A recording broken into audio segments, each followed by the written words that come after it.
Jai Shri Krishna. This video is for Gita Olympiad 2025 and I'm going to continue with Adhyay number 17, that is the Shraddhatraya Vibhaga Yoga.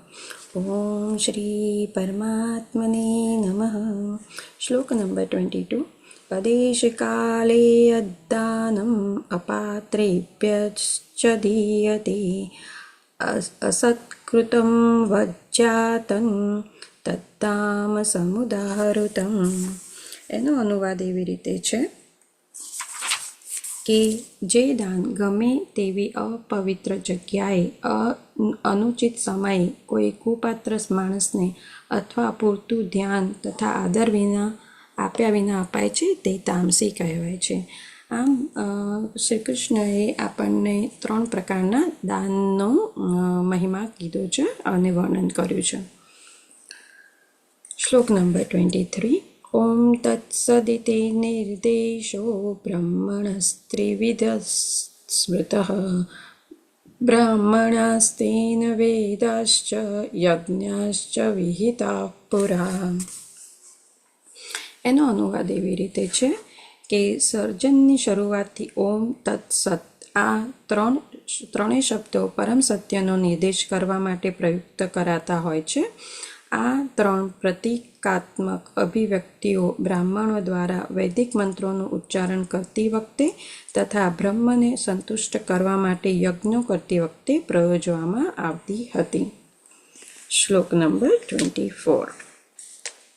તસ્માદોમિત્યુદાહૃત્ય યજ્ઞદાન તપક્રિયા પ્રવર્તન્તે વિધાનોક્તા સતતમ બ્રહ્મવાદિનામ.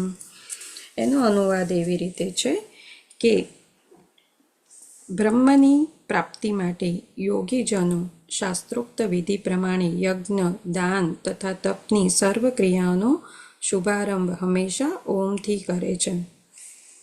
શ્લોક number 25. તદિન્યભિસંધાય ફલયં યજ્ઞતપક્રિયા દાનક્રિયાશ્ચ વિવિધા ક્રિયન્તે મોક્ષકાંક્ષિભિઃ. એનો અનુવાદ એવી રીતે છે કે મનુષ્ય કર્મફળની ઈચ્છા રાખ્યા વગર વિવિધ પ્રકારના યજ્ઞ, તપ તથા દાન તત્શબ્દ કહીને કરવા જોઈએ. આવા દિવ્ય કાર્યોનો ઉદ્દેશ્ય ભવબંધનમાંથી મુક્તિ પામવાનો છે. એનો ભાવાર્થ એવી રીતે છે કે આધ્યાત્મિક અવસ્થા સુધી ઉન્નત થવા માટે મનુષ્ય કોઈ દુનિયાવી લાભાર્થી કર્મ ન કરવું જોઈએ. બધા કર્મ ભગવાનના સાનિધ્યમાં ભગવાનના દિવ્યધામમાં પાછા જવાના અંતિમ ઉદ્દેશ્યની સિદ્ધિ માટે કરવા જોઈએ.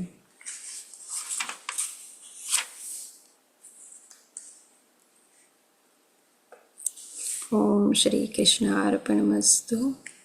હરિ નમઃ હરિ નમઃ હરિ નમઃ.